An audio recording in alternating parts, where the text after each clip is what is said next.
I would like you to watch this 30-second video as I find my groove here on the stage and my gate, and think about what this might be, what it feels like, what emotions it evokes for you, what it reminds you of. You see smoke, you see clouds, you see brick and mortar building. You may have known my renewable energy background. You might be thinking this is probably something about corporate America. Who knows what it is? So think about what this is. So any guesses? This brown smoke is the smoke from a brown person just burned in an electric oven in a funeral home. As I was walking, listening to the obituaries coming out of it, to my Tesla, what I was thinking was not the fossil fuel or smoke compared to the electric vehicles, but processing the obituaries that I'd heard about, and then thinking, well, I am going to be that person one day with this smoke coming out, that brown person. What might those obituaries sound like? What might people say if I were to look at that, listen in on it, which then sets the stage for my topic today. It is not much of a professional, but a personal topic, because all professionals are persons first. We have to pay attention to the person before ourselves that we are, before we get to the professional side of us. The only professional aspect in this talk that I'd say that in my nearly 3 decades in corporate America, in companies large and small, multi-billion-dollar companies, Wall Street traded to bouquet management consulting firms as an entry level all the way to the top C-suite, has been this one principle, that bad news first. And with that in mind, my topic today is rebalancing life. And in terms of bad news first, there is a lot of bad news about ill health, mental well-being, ill-being. I'll just walk you through 1 or 2 of those. 1 out of 4. If you, like me, are representing an average family size, 1 out of 4, this is credible data from World Health Organization, World Economic Forum, National Institutes of Health, proven data that right now in my family, either me or someone in my family, someone who is very close, very intimately connected, someone who matters, that I care about, is challenged with mental ill health. It may be dark, it may be hidden, it may be in denial, but that unseen global pandemic exists. It's very personal. It relates to me. And when I say me, I'm speaking for you. Each of us, millions of deaths happening, suicide, we all are aware of. Here's the kicker, before we move away from this slide. For every successful suicide, right? A man's successful suicide is the greatest failure for mankind. That I am responsible for it as part of the system, I feel like. And hence, this talk was inspired as I was walking out of that funeral home, that I feel obligation to share with all the persons I come across. Every person who succeeds in committing suicide, there are 9 others who have tried and have come close to. And for one reason or another, just this morning, I was talking to my wife, who is right now in the US, about someone who had come close to it, and through either some intervention or something that came in the way, that it was avoided. So for every one person, if there are 9 who have tried, you can imagine the global nature of this pandemic and the massive scale of it. And it could be us. I mean, you see the data right there. Well, so if bad news first, the good news about that is, that's right, we end with the dessert, right? If I'm covering the bad news first, then that I will go through the good news in the end. If you see that man in the bottom right drinking from a fire hose, as I say, a thirsty man opening the tap of a fire hose might get 2 or 3 drops of water. The thirst is not quenched. In fact, he might get blown away by that. And so while we say help is available, there are resources available across the board. There is just so much of it, whether the number of books or the apps or the coaches and the money that is spent, there is just so much of it that it is practically difficult. It's almost impossible to know exactly what is it that I need. I am an individual person. Each of us, each of you here, very different life stories, very different incidents, very different trajectories. And so one size does not fit all in this case. And so I need to have something that precisely works for me. And that's the trouble with drinking from the fire hose. Here's the kicker. That $100 billion industry, right, that's a large, big number, came together to do their own SWOT analysis. And they identified the top 3 challenges. And go figure, quality, effectiveness, and personalization. So whatever they're putting out, they realize, after talking with the users and the research, that it lacks quality and it's not as effective. Then that's precisely because it's not very personalizable. So what good is going to be for me? And so a couple of years ago, I had defined a framework for myself that I thought that I am obligated to share because it works very good for me. I have been able to rebalance my life, recalibrate, redesign, reform the way I think and do and live. And I feel like a personal obligation before I get to the professional to share this with those who might be struggling, who may be able to create the system for themselves. For the sake of this talk, I call it my inward pass. Pass as in, it's an acronym, something that is very portable, adaptable, something that is very scalable, and as well as very simple, for God's sake, right? The trouble is that complicated systems don't work. Portable as in, it's not a thing, it's in the way I think, so that I carry it all along with me. It's contextual, so I'm able to change it depending on the circumstance. It's very scalable. What applies to me, you will see that framework in a moment. What applies to me just as very easily applies to my family, to my organization, to my team, to my religion, to my belief system, even to my nation. It's that scalable. And again, for God's sake, please, it is simple. And why inward? Because, hey man, really, honestly, the only way out is in. For as it says, the key is inside. And then when I realized, I wasn't expecting to have to hold the mic here today, that balance and imbalance are 2 sides of the same coin. I can purposely flip it. I can make sure that I flip the coin from all the negatives that you see on the left to the positives on the right. Here's the thing. If I can commit to doing something every day, if I can leave you with this one resolution for yourself, if I can do something every day, the day will come in my life when actually on someday I will be doing everything someday. That someday is there. And this is my own story as well. This should encourage you. So keep that in mind. I must do something every day for my well-being so that I get to that stage where I'm doing everything that someday. And so this is an empowering model. You can, I can create a system for ourselves that is informed by my past, that has a sense for my future precisely, and that I can execute every moment in the present moment. That plays to my strengths, not the designers or someone else's or the author's intellectual. My own strengths, it aligns with my purpose and it gifts me and inspires others.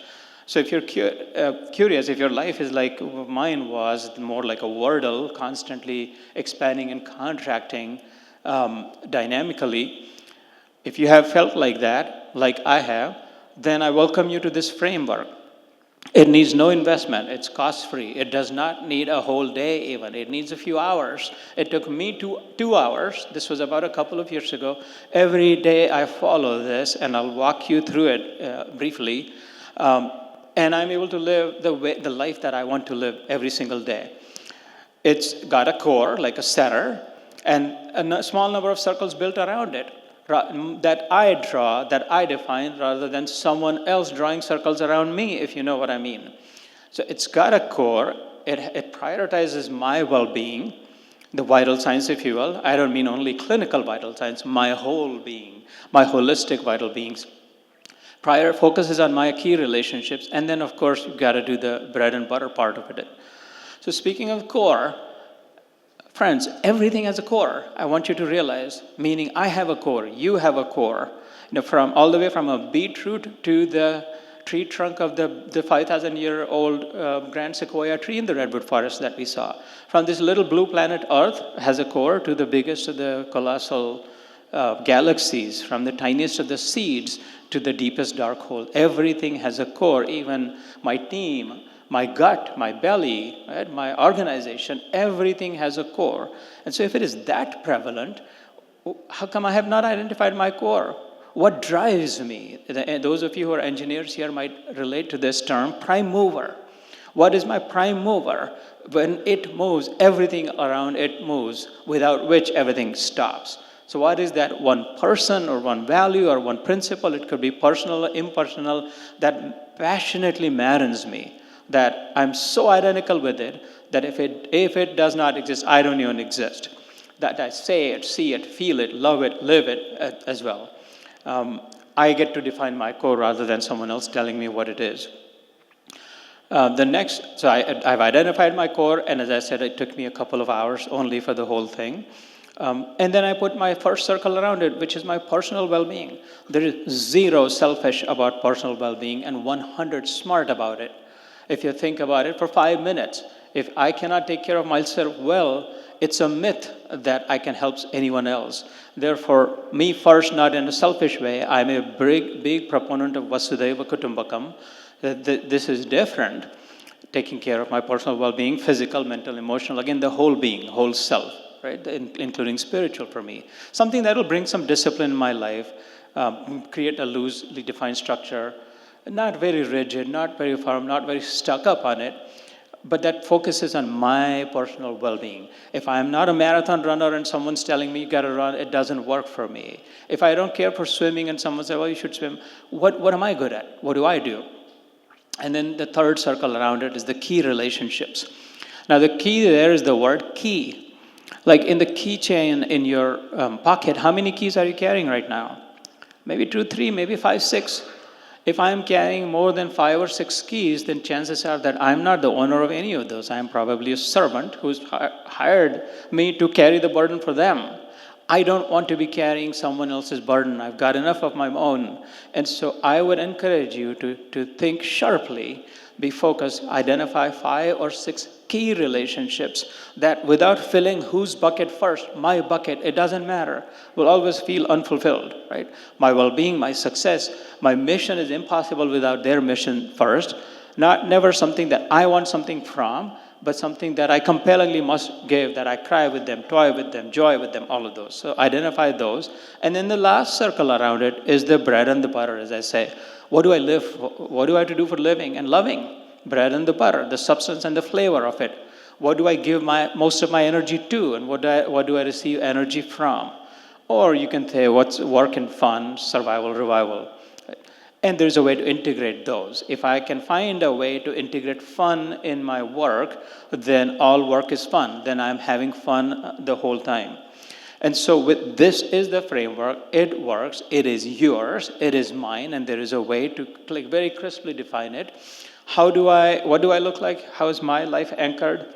So, for instance, this is what, and this, by the way, this is very modular, this is very adaptable. This is not something that you must follow with the exact, you'd get to define your own core. In fact, you must define your own core. I have identified my core. I know what moves me. In the end, all core, everybody has the same core, but for me to get to that one final core, I have a core within me that's going to take me to that. I've anchored my personal well-being around that, whether it is biking or jogging a 5K every day, which these days looks more like crawling, really. And you will never find me a single day without meditation, including this morning. And I'm either listening to or reading or writing the Gita. And I'm often mixing and matching those, while listening, while running, and stuff like that, so that it's also efficient. This is not a linear model where, well, I have to do this and then I have to do this. Those don't work. To-do lists don't work. Prioritization models don't work. There's just too many rules. There's too much you have to go around with. This is an integration, efficient work. And you see the 3 of the 5 or 6 people that are key in my life. You see 3 there. My sweet girlfriend, who is also my wife, Madhvi, and my bright rocket scientist daughter, Mohini, and my brilliant son, Kana, were standing on a glacier that's moving with Mount Denali in northern Alaska in the backdrop. And I've been very fortunate to be able to integrate my work and my passion, my fun. For a living, I feed hungry kids. In feeding hungry kids, I win my own bread also. And in the spare time, on the weekends and the evenings, for the last 15 years in the US, we've been doing Gita reflections, spreading the message of the Gita in Hindi, Marathi, and English. And so it all feels like work. It's so integrated. There is a way. Don't let anyone tell you that, no, well, those are only fortunate ones, only the lucky ones get to do that. I found a way. There is a way. Otherwise, life can feel like, yeah, nah, everything is good, everything is fine, it feels pretty, it feels beautiful. But these are spirals, keep in mind. The trouble with those is that they're spiraling out and often spiraling down.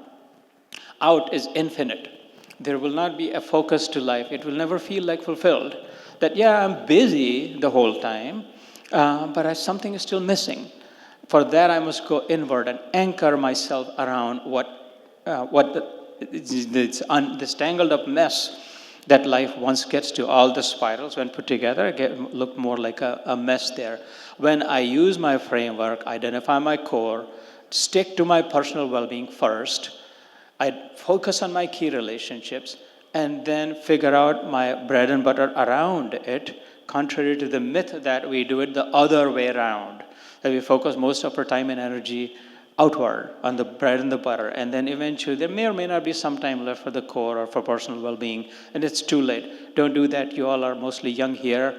You have a chance to define your model.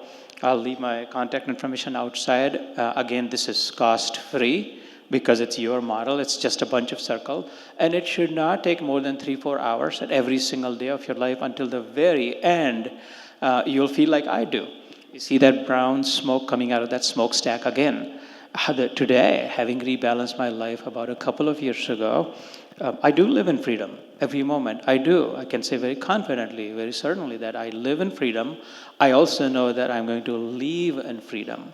And with that, I'm going to welcome you to my land of the free. Make it your own. Personalize it. This is yours. Thank you.